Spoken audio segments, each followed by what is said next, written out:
So it is, it's Bear on a work trip with an apartment in Brisbane, which is quite nice. I don't get to do this very often.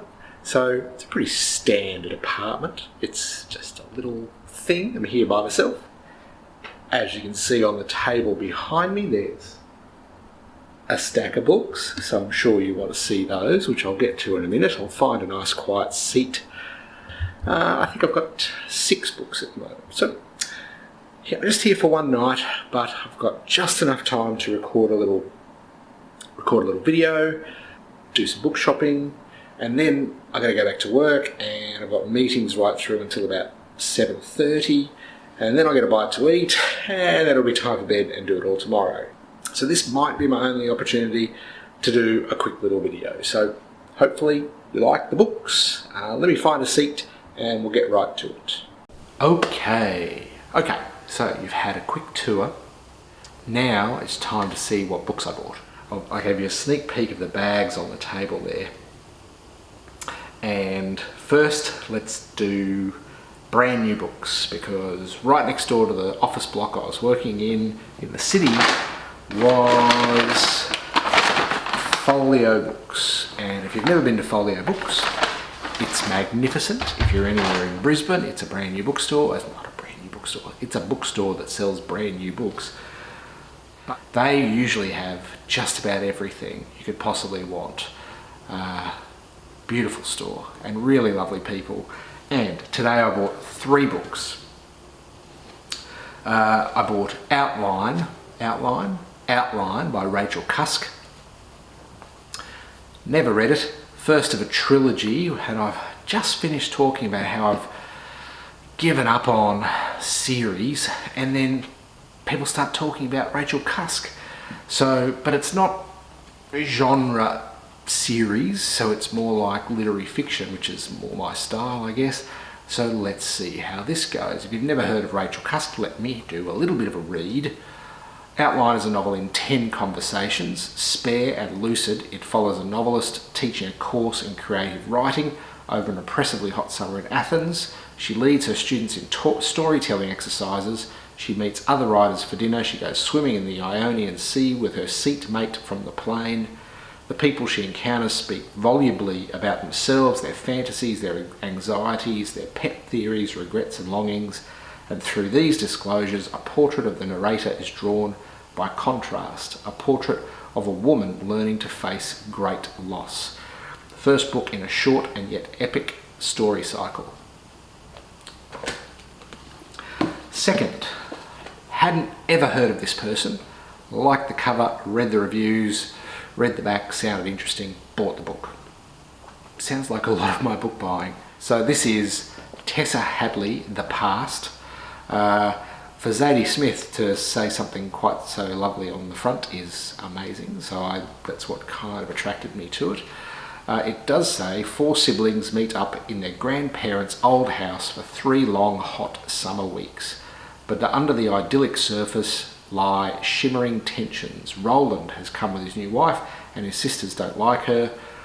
Fran has brought her children, who soon uncover an ugly secret in a ruined cottage in the woods.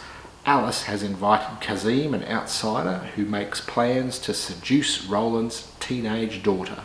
And Harriet, the eldest, finds her quiet self-possession ripped apart when passion erupts unexpectedly. Over the course of the holiday, a familiar way of life falls apart forever.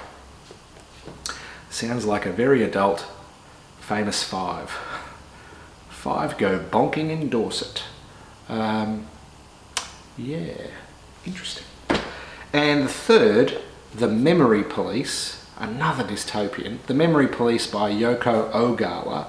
Now, I am a fan of Japanese fiction, in particular a fan of Haruki Murakami, and this says one of Japan's greatest living writers. So, thought I'd give it a shot. Hat, ribbon, bird, rose.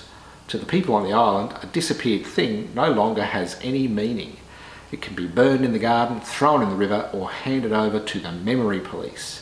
Soon enough, the island forgets it ever existed.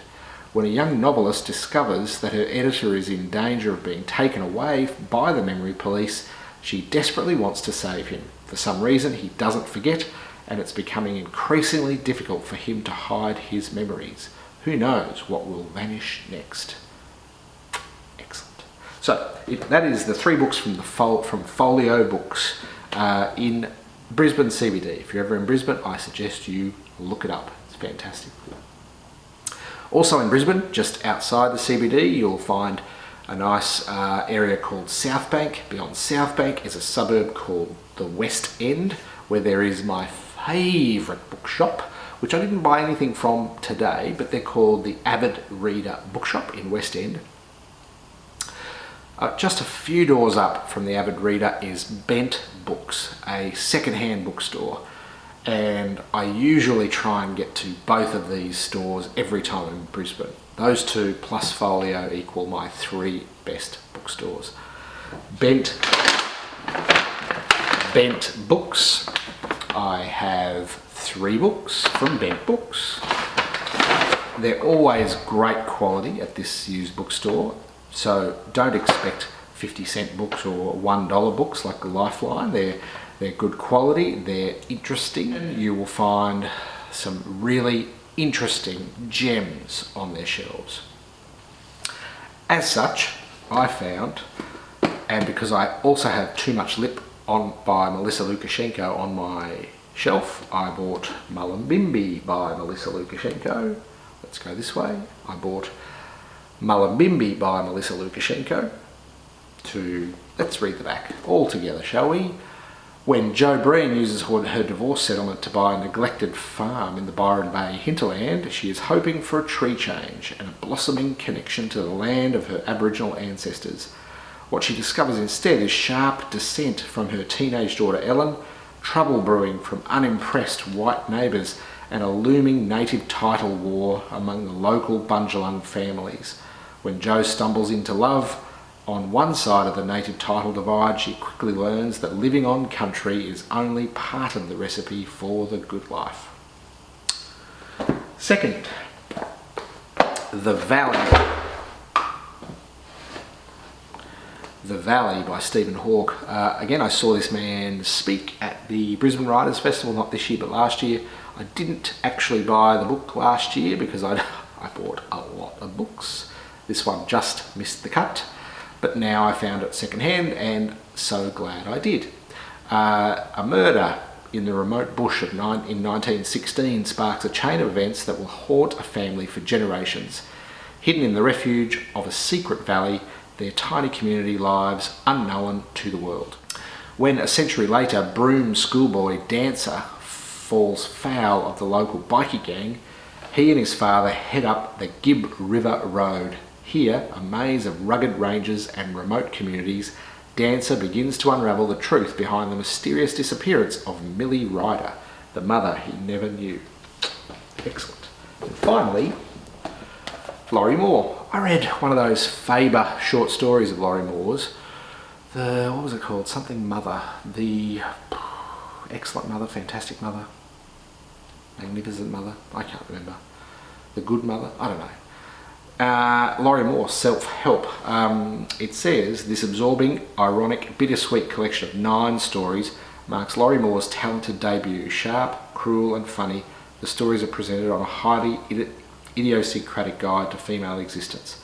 How to be another woman, how to talk to your mother, how to become a writer, the kid's guide to divorce.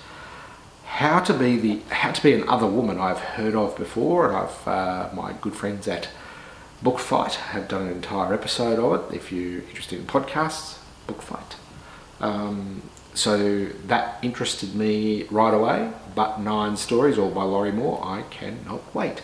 So those 6 books in the bag right now, getting dressed for work again for the evening session, where I may just have some time to go and look at bookshops again.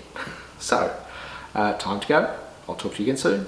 Have a great day, evening, weekend, morning, wherever you may be. See you later. Oh, I forgot to mention, as I was in Folio Books, the summer reading guide has been released. If you're in Brisbane or if you have an independent bookseller near you, You may see a rebranded version of this for another bookseller, but independent booksellers usually get together and do a summer reading guide. This is this summer's reading guide, branded for Folio Books. I love this. It comes out about November every single year, which is just before summer for Australians. It is fantastic. It's about 30 pages or so of books, new and coming up, bestsellers, all sorts of things, across all genres, fiction and non-fiction and everything in between. What I usually do is very obviously circle the books that I'm interested in and then wait for the gifts of Christmas. It doesn't always work out. Sometimes I get none of them. But at the very least, if I get a voucher or some sort of anything, any kind of book gift over Christmas, I'm hoping that it comes out of here. One of these recommendations. I don't care where people buy it from, but this is usually a very good indicator of the stuff that I like and maybe the stuff that you like. You should try and pick this up anywhere you go. It's the summer reading guide. You do see them all around Australia, especially in the lead up to summer. Enjoy. Start circling.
Hi everyone, Bear from Bear Reads Books. It's a little bit noisy in the background, but this is the beautiful city of Brisbane, and behind me is the CBD and the river and everything that Brisbane has to offer.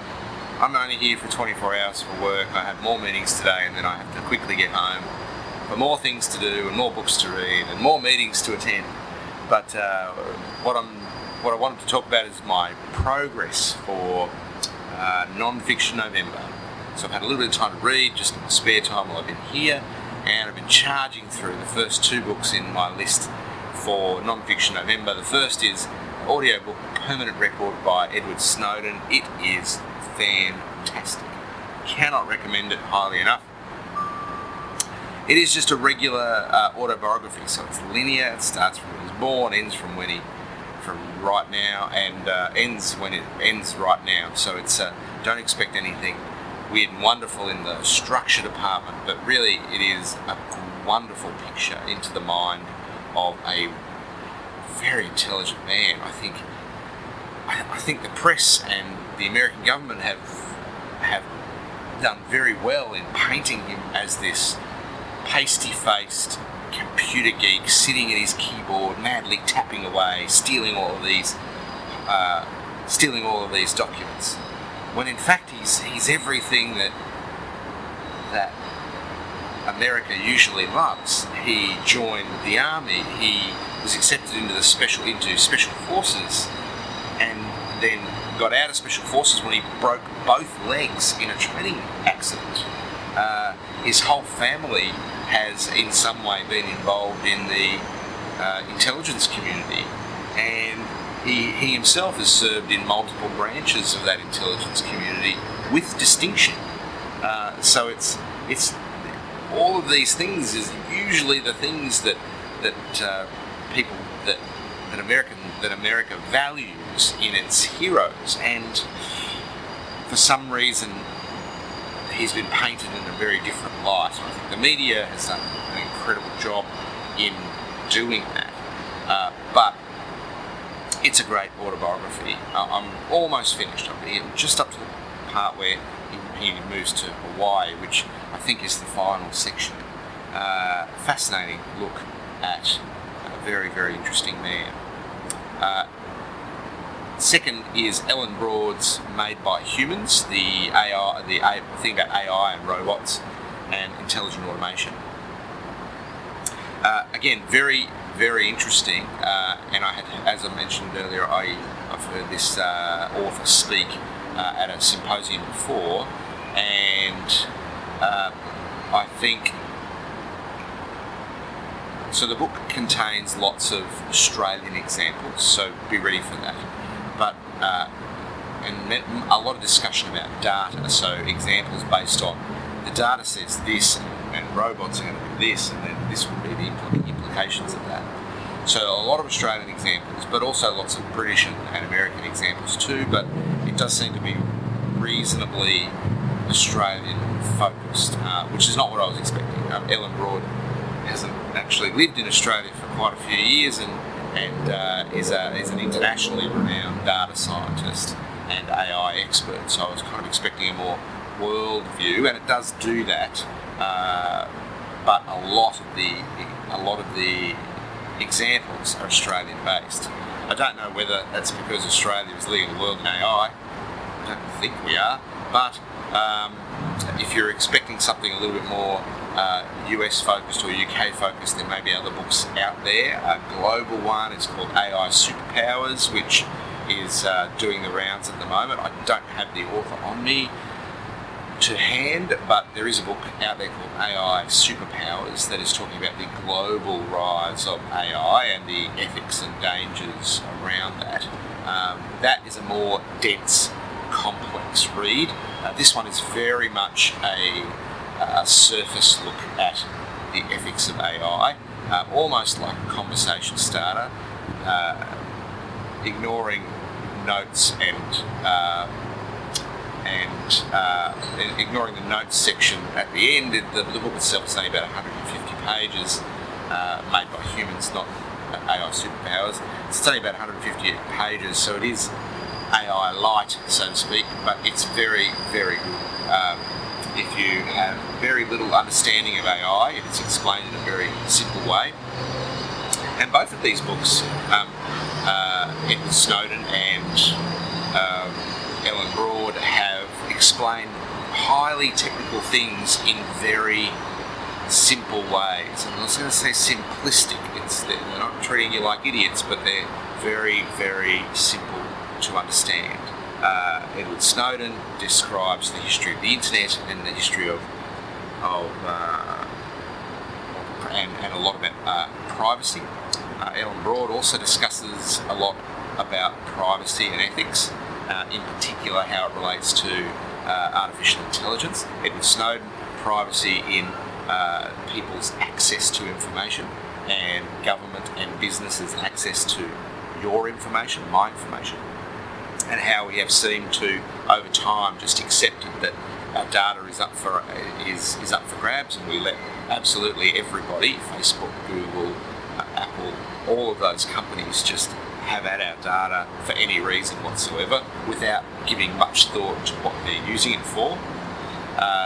And I know reading both of these books at the same time has been a bit of an eye-opener, because it's really made me look at privacy of my own data, both online data, not talking to you guys, but just how I share my data with Google. I'm not an Apple person at all, but how I share my data with Google, and that's pretty much 100% open.